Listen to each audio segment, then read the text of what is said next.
ज़ारा। जी मोमानी, क्या काम है? बेटा शादी सर पर है, बहुत सारे काम पेंडिंग है। कुछ मैं निपटा रही हूँ, तुम कुछ उम्मीद के काम देख लो। मोमानी मेरी तबीयत बहुत खराब है, आप जाके रमल को बोल दें। तुम जानती हो ना कि रमल उम्मीद का कोई काम नहीं करती है। तो फिर मोमानी आप उम्मीद को बोल दें, वो अपने काम खुद करे। देखो ज़ारा, तुम जानती हो ना उम्मीद को कितने सारे काम हैं और मैं भी इतनी बिजी हूँ। प्लीज मोमानी बस कर दें।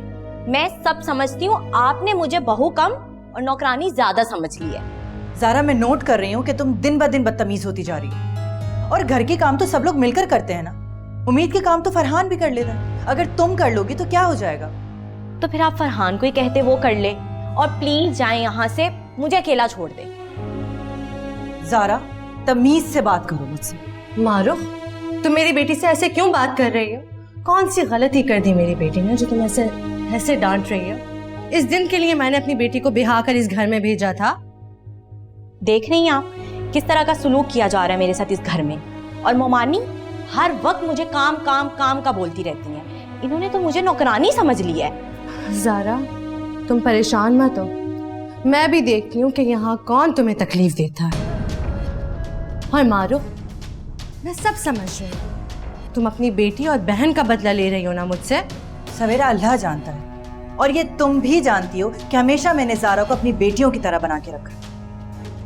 लेकिन मैं नोट कर रही हूँ कि फरहान से शादी के बाद ये बदतमीज होती जा रही है। और एक बात बताऊं तुम दोनों को, मैं जान गई हूं कि किस तरह तुम दोनों ने सारा को डराया और इस मुल्क से बाहर भेज दिया और हम सबको बेवकूफ बनाकर फरहान से शादी करा दी। अरे ना मैंने कुछ किया है ना अम्मी ने। सारा खुद फरहान को छोड़कर भाग गई थी। लो, मैंने तो आंटी का नाम भी नहीं लिया था, फिर वो बीच में कहां से आ गई? एक बात कान खोल के सुन लो तुम दोनों। जिस दिन फरहान को पता चल गया ना कि तुम दोनों ने उसको धोखा दिया, याद रखना ज़ारा, वो तुम्हें छोड़ने में एक सेकंड भी नहीं लगाएगा। अम्मी, ये सरासर झूठ है। कितना घिनौना इल्जाम लगा रही हो तुम हम पे। फरहान तुम्हारी बात पर कभी भी यकीन नहीं करेगा। अच्छा, रमल की सूरत में एक और गवाह है मेरे पास।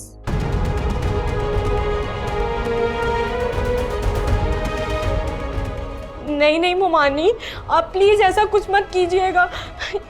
ये सब अम्मी और नानों ने मिलके किया था, मेरा कोई कसूर नहीं है इसमें। अगर फरहान को पता चल गया तो वो तो मुझे छोड़ देगा, मैं तो बर्बाद हो जाऊंगी। तुम्हें कोई अलग भी नहीं कर रहा, लेकिन माँ बाप का किया था अक्सर औलाद को ही भुगतना पड़ता है। लेकिन ना ही शायद तुम्हारी माँ को एहसास है और ना इनकी माँ को। हाँ, एक बात और, अगर तुम दोनों माँ बेटी ने मेरे घर का सुकून बर्बाद करने की कोशिश की या मेरे बच्चों के खिलाफ आलिया आंटी या नीलम के साथ मिलकर कोई साजिश करने की कोशिश की, तो ज़ारा, मैं फरहान से तुम्हें दूर करने में एक सेकंड नहीं लगाऊंगी। मारो, तुम हमें धमकी दे रही हो? नहीं, वार्न कर रही हूं, क्योंकि अगर तुम दोनों ने ऐसा किया या करने की कोशिश की तो मैं भी फिर ऐसा ही करूंगी। मोमानी, मैं अभी जाके उम्मीद के सारे काम करती हूँ, आप बिल्कुल बेफिक्र रहे, मैं सब करूँगी, जो आप बोलेंगी मैं वो सब करूँगी। प्लीज़ आप फरहान को कुछ मत बताइएगा, मैं भी जाती हूँ। हाँ, ओके।